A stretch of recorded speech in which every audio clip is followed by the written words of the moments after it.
Hello, I'm Ernest Beiersdorf, and welcome to a very special episode of History Science Theater. In generations past, this time of year would have been reserved for celebrating rituals such as the giving of gifts, the hanging of holly, or the spiking of eggnog with a nip of brandy. How then, you might ask, did we arrive at this very different holiday that we acknowledge today? Join us for our Robot Appreciation Day extravaganza tonight on History Science Theater.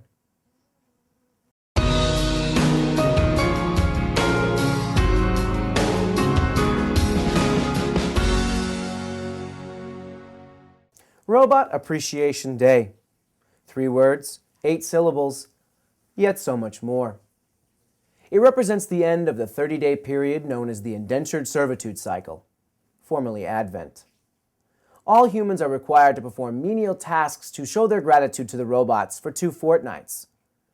I myself just showed my gratitude this morning by donating nearly my entire month's salary to the Foundation for the Prevention of the Spread of Rust. I guess little Ernest Jr.'s new kidney will just have to wait till next year. Here's Professor Science with a little bit on that fateful year when we started celebrating the arrival of a new kind of savior. Thank you, Ernest. As you can see, I am standing in the snow of our nuclear winter. It's awfully cold, and I'm wearing this festive hat for the season, obviously symbolizing the robots' dominance over the humans. And gather around, everyone, and I will tell you a tale of Black Friday. Now, in the pre-apocalyptic world, consumerism was king. During the months of November and December, humans would run around hunting, foraging, searching for the ultimate gift. The gift that said, I love you because I spent money on you. One of the most popular holiday gift items was the video game. Japanese powerhouse Nintendo was a perennial favorite with their yearly console release. The year of Black Friday found shoppers in a frenzy for the U, a system which allowed players to literally step into the game through a portal on the screen. Because Nintendo was known for purposefully short-supplying their product to create a frantic demand, people began lining up 1 year before the U was released to be sure that they were one of the first. However, when the day came, there were so many millions of people lined up for miles outside retail stores that the product sold out virtually in seconds. Outraged, angry customers began to march on Washington, demanding that Nintendo be sanctioned for dirty sales practices. The government, not really sure how to respond and too wrapped up in their most recent imperialistic exploit, began to hand out diffused nuclear warheads to pacify the mob.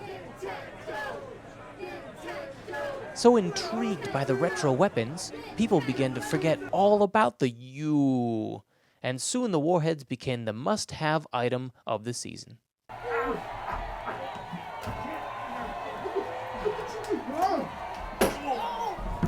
Nintendo, scrambling to keep up with the competition, began hastily marketing their own warheads, aptly named Boom.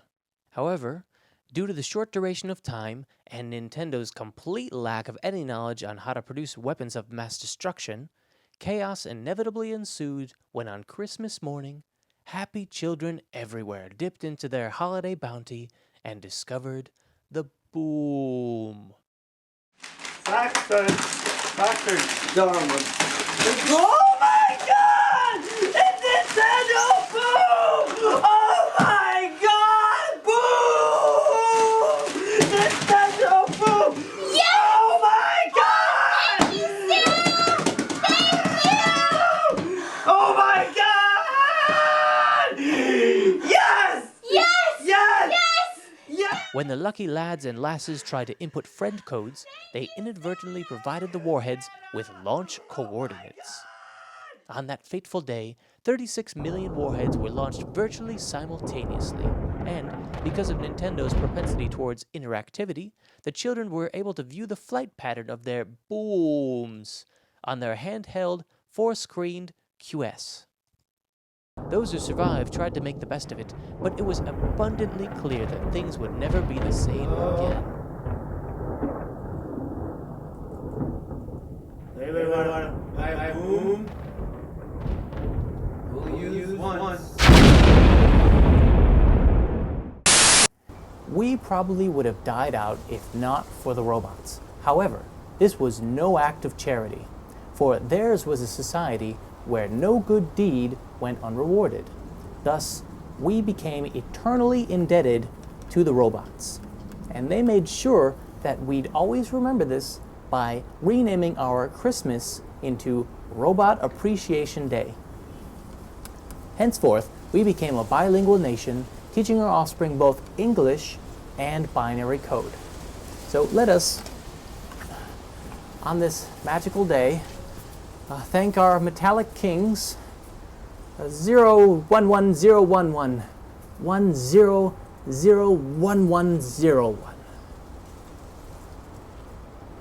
Thank you. Thank you, Professor. That was moving. Maybe this year you'll finally nab that generic cable access award you've so desperately been seeking.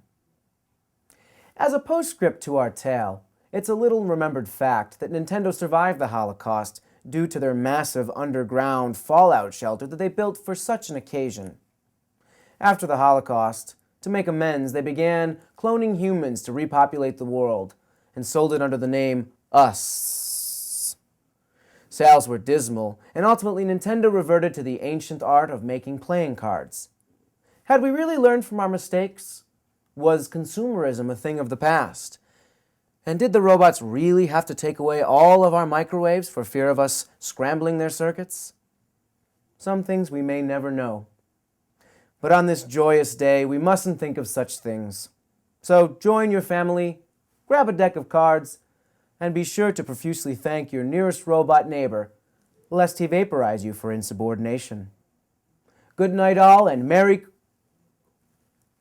Happy Robot Appreciation Day.